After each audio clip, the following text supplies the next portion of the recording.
কঠিন রোগ সহজে তো ছাড়ে না, কোনো ডাক্তারই না রোগের ওষুধ দিতে পারে না। প্রেম রোগ কঠিন রোগ সহজে তো ছাড়ে না, কোনো ডাক্তারই না রোগের ওষুধ দিতে পারে না। পারে না রে পারে না, ওষুধ দিতে পারে না। ছাড়ে না রে ছাড়ে না, সহজে তো ছাড়ে না।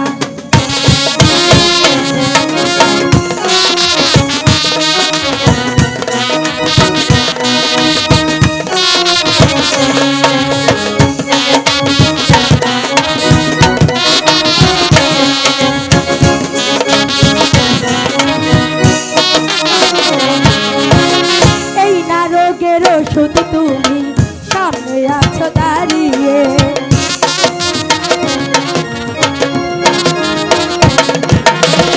এই নারকের ওষুধ তুমি সামনে আছো দাঁড়িয়ে। কাছে টেনে নাও না তুমি, তুমি দুহাত বাড়িয়ে। তোমায় দেখে দুটি চোখের পলক আমার পরে না রে পরে না রে না রে না রে পরে আমার পরে না না রে না রে না রে না।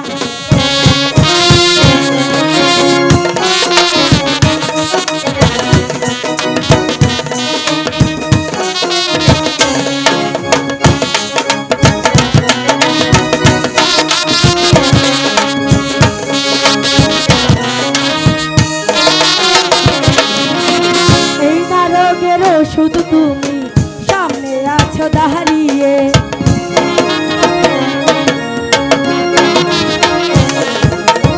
এই নারকের শুধু তুমি সামনে আছো দাঁড়িয়ে।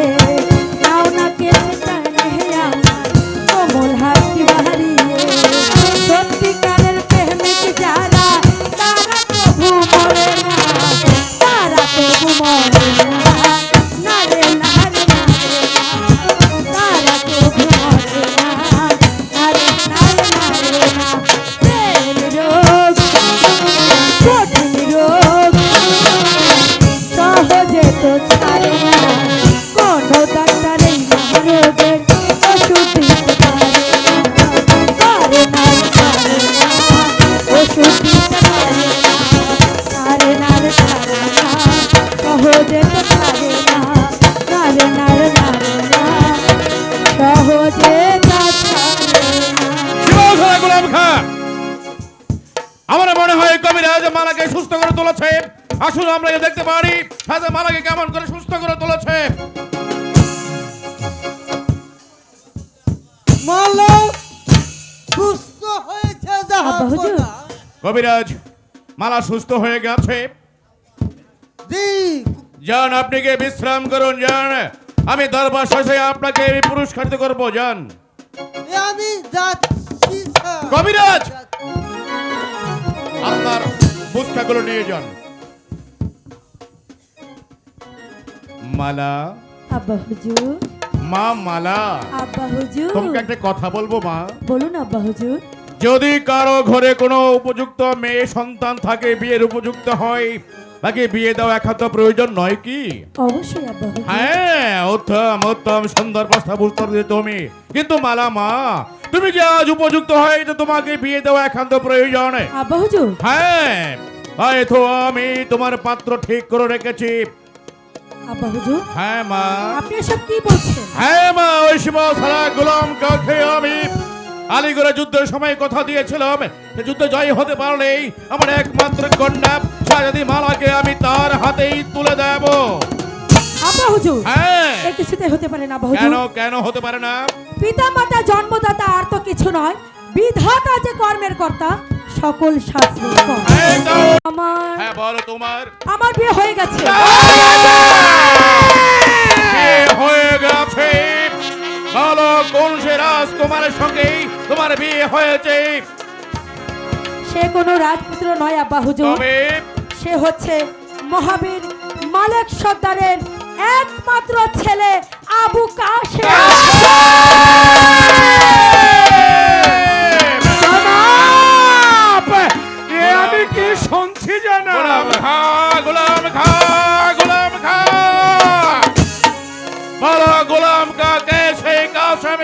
বাচ্চার নাম? কে তার পিতা? মনে পড়ে জনাব, বলো। আজ থেকে 20 বছর পূর্বে হ্যাঁ। শিকার করতে গিয়ে আপনি কুড়িয়ে একটি সন্তান বাসাবীরের হুকুম মহান। বাদশাহ আমিরের হুকুম হাই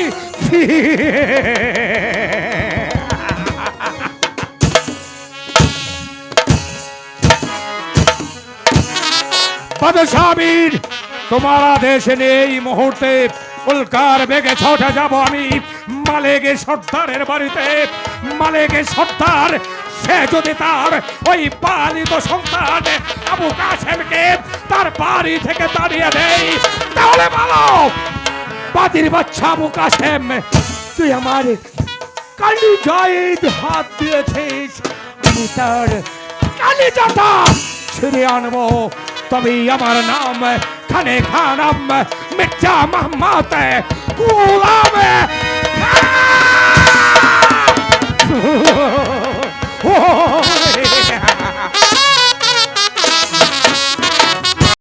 আয়শা, বলুন। কাশেমে কি স্কুল থেকে ফিরে এসেছে? না স্বামী, শোনো আয়শা, আমি লোকমুখে শুনতে পারলাম কাশেম নাকি শাহজাদি মালার সাথে প্রেম ভালোবাসা করেছে। সত্যি যদি তাই হয়ে থাকে আয়শা, তাহলে তুমি দেখে নিও ওই পরের ছেলের জন্য আমাদের জীবন দিতে হবে। স্বামী আপনি একটু বলছেন স্বামী, কাশেম কেন পরের ছেলে হতে যাবে? ও তো আমারই ছেলে স্বামী। আয়শা, হ্যাঁ, আমি স্বামী। জানি কাশেমকে তুমি কুলে পিঠে করে মানুষ করেছ। আমিও তো কাশেমকে পিতার আদর স্নেহ ভালোবাসা দিয়ে মানুষ করেছি, কিন্তু কেন বুঝতে পারছো না সে যদি মালা হচ্ছে বাদশাহ আমির শাহর একমাত্র কন্যা। তাই তোমার ছেলেকে সাবধান করে দেবে মালার সাথে যেন মেলামেশা করতে না যায়। মালাকে সর্দার বাড়ি আছো, মালাকে সর্দার। আরে শিবাসালা গোলাম খাজে, আসুন বসুন। না, বসতে আমি আসিনি। তবে শোনো মালেকে সর্দার, আজ থেকে 20 বছর পূর্বে তুমি আমি বাদশাহ আমির সহ কাজে বনে শিকার করতে গিয়েছিলাম, সে কথাটা কি তোমার মনে আছে? আছে। সেখানে বাদশাহ হজর কুড়িয়ে একটি সন্তান পেয়ে তোমাকে দান করেছিল, তাও কি তোমার মনে আছে? আছে। বাদশাহ হুজুরের হুকুম এই মুহূর্তে তোমার ওই পালিত সন্তান আবু কাসেমকে তোমার বাড়ি থেকে তাড়িয়ে দিতে হবে। গোলাম খা, এই মালিক গোলাম খা, এই মালিক গোলাম সর্দার। খাব। একটি বারের জন্য কি আমি জানতে পারিবি আমার একমাত্র সন্তান আবু কাসেম এমন কি অপরাধ করেছে যার জন্য বাদশাহ মির্জার হুকুম তাকে বাড়ি থেকে তাড়িয়ে দিতে হবে? মালিক সর্দার, সেই কৈফিয়ত আমি তো তোমাকে দেব না। কৈফিয়ত চাইতে হয় তুমি বাদশার কাছে গিয়ে যাও, তুমি সদা বলো তোমার ওই পালিত সন্তান আবু কাসেমকে তোমার বাড়ি থেকে তাড়িয়ে দেবে কিনা। না!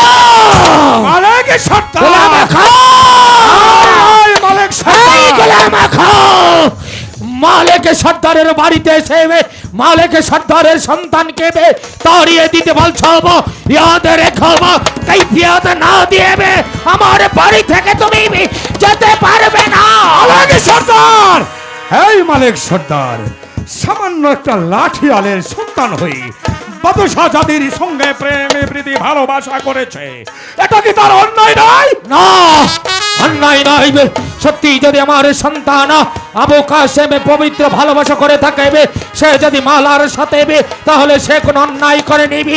তুমি কি জানো গোলাম খাবা, প্রেম ভালোবাসা দিয়েবি খোদা তাআলা এই সুন্দর পৃথিবী সৃষ্টি করেছে, প্রেম করেছে ইসুফ জুলেখা চন্দিদাস রজকিনী শ্রী ফরহাদ লাইলি মজনু, ওরা যদি অপরাধ না করে থাকে তাহলে আমার সন্তান কোন অপরাধ করেনি।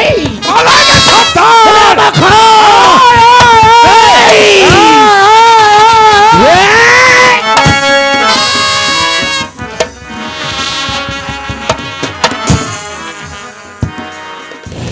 শোনো মালিক সর্দার, আবারও আমি তোমাকে বলছি তুমি যদি তোমার ওই পালিত সন্তান আবু কাসেমকে তোমার বাড়ি থেকে তাড়িয়ে না দাও, তাহলে ভবিষ্যৎ তোমার ভালো হবে না।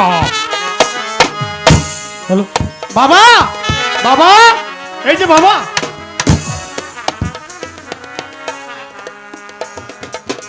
আমার লক্ষ্মী ছেলে এতক্ষণে বুঝি বাড়িতে ফিরেন না? ও মা, কি খবর আছে? খুশির খবর। বলো না বাবা, হ্যাঁ, খুশি খবর। আমি এই বছর পরীক্ষায় স্কুলে প্রথম স্থান অধিকার করেছি। সত্যি? তাই নাকি? সত্যি সত্যি। কিন্তু আমার সোনা ছেলে বাবা কি বলেছিল জানো? কি বলেছিল? এবার পরীক্ষায় পাস করতে পারলে আমাকে 500 টাকা দেবে। দেব বাবা দেব, অবশ্যই আমি তোকে 500 টাকা দেব। আর সেই টাকা দিয়ে কি করব? কি করবে? তোমার জন্য একটা শাড়ি আর বাবার জন্য একটা পাঞ্জাবি কিনে আনবো। ওরে আমার লক্ষ্মী ছেলে, বলো, চল আমার বাবা। বড্ড ক্ষুধা পেয়েছে, চলো আমাকে কিছু হ্যাঁ খেতে হ্যাঁ, দেবে। যা বাবা যা। চলো। এ কি? এই যে দেখছি গরিবের বাড়িতে হাতির পা পড়েছে। আসুন না গুলাম খা, আমার সঙ্গে বসে দুটো শাক ভাত খেয়ে নেবে। আমি তোদের বাড়িতে এসেছি বলে আমি খাবো শাকভাত আর আমি খাবো রাজভোগ। শোনেন উজির আজম গোলাম খাঁ, আমি আপনাকে একটি কথা বলে যাচ্ছি। আপনি যে আশা করে এই বাড়িতে এসেছেন, সে আশা আপনার কখনো পূর্ণ হবে না। কথাটা যেন মাথায় থাকে। গোলাম খাওয়া শুনেছ আমার স্ত্রীর কথা বা, যে আশা নিয়ে তুমি আমার বাড়িতে এসে যাবো, তোমার সেই আশা কোনো দিন পূর্ণ হবে না বা। তাই তো বলছি এই মুহূর্তে তুমি এখান থেকে বেরিয়ে যাও, গিয়ে তোমার প্রভু বাদশাহ আমির শাহকে বলো এই মালিক সর্দার তার আদেশ কেবে প্রত্যাখ্যান করেছে। গোলাম খাঁ! তোমার গিন্নির কথাটা বাদ দিয়ে আবারও আমি তোমাকে বলছি, তোমার ওই পালিত সন্তান আবু কাসেমকে তুমি তোমার বাড়ি থেকে তাড়িয়ে দেবে কিনা? গোলাম খাঁ, মালিক সর্দার মুখে যা বলেবে কাজও ঠিক তাই করবে। তাই তো বলছি এই মুহূর্তে তুমি আমার বাড়ি থেকে বেরিয়ে যাও, তুমি আমার বাড়িতে এসে আমার সন্তানকে তাড়িয়ে দিতে বলছো। কথার কথা আমার এই কথা যদি আমার বাড়িতে না এসে অন্য কোনো জায়গায় বলতে হবে, সেখানেই তোমাকে জীবন্ত কবর দিতে হবে। গোলাম খাঁ!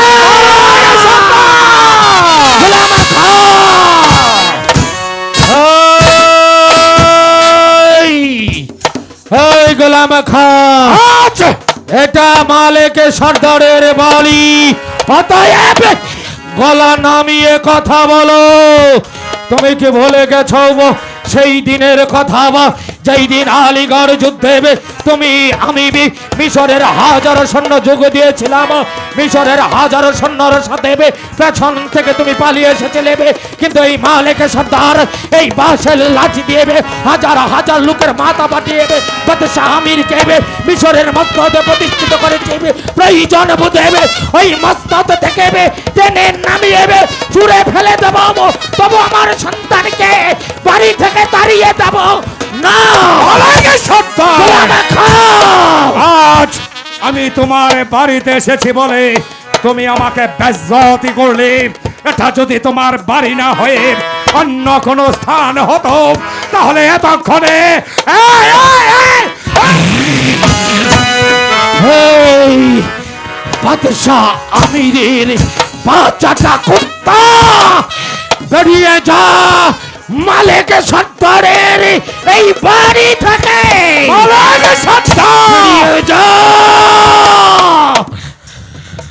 তাই যাচ্ছি মালিক সর্দার।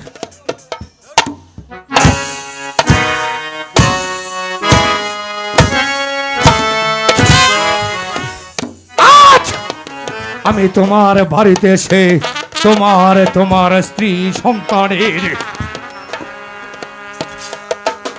বেজ্জতি হজম করে স্বর্ণ হাতেই ফিরে গেলাম মালিক সর্দার। তাই যেতে হবে। মালিক সর্দার, আবার আমি তোমার বাড়িতে আসবো জাহাপনার আদেশ নিয়ে। সেই দিন এই মালিক সর্দার, সেই দিন এক রাতেই তোমার বাড়িটাকে জ্বালিয়ে পুড়িয়ে ছাই করে দিয়ে তোমার কালি জ্বর টুকটো আবু কাসেমকে চালের মুঠি ধরে টানতে টানতে মিশরের রাস্তা নিয়ে তাকে জন্দা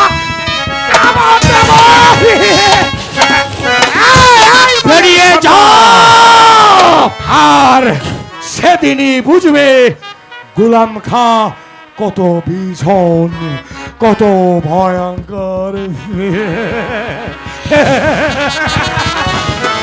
আরে যা যা, বাদশাহ আমিরের বাঁচাটা করতাম, তো এই মালিক সর্দারকে ভয় দেখাচ্ছিস, কিন্তু মালিক সর্দার তোকে ভালো করেই চিনেবে।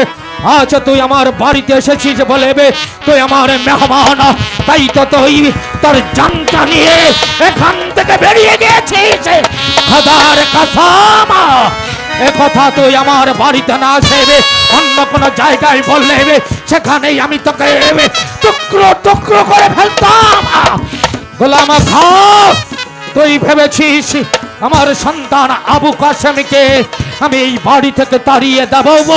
না, আবু কাসেম আমার কলিজার টুকরো সন্তান, ওকে আমি কুলে পিঠে করে মানুষ করেছি, তাই তো মালিক সর্দার যতদিন এই পৃথিবীর বুকে বেঁচে থাকবে ততদিন আবু কাসেম এই বাড়িতেই থাকবে মালিক সর্দারের সন্তান হিসেবে মাথা উঁচু করে।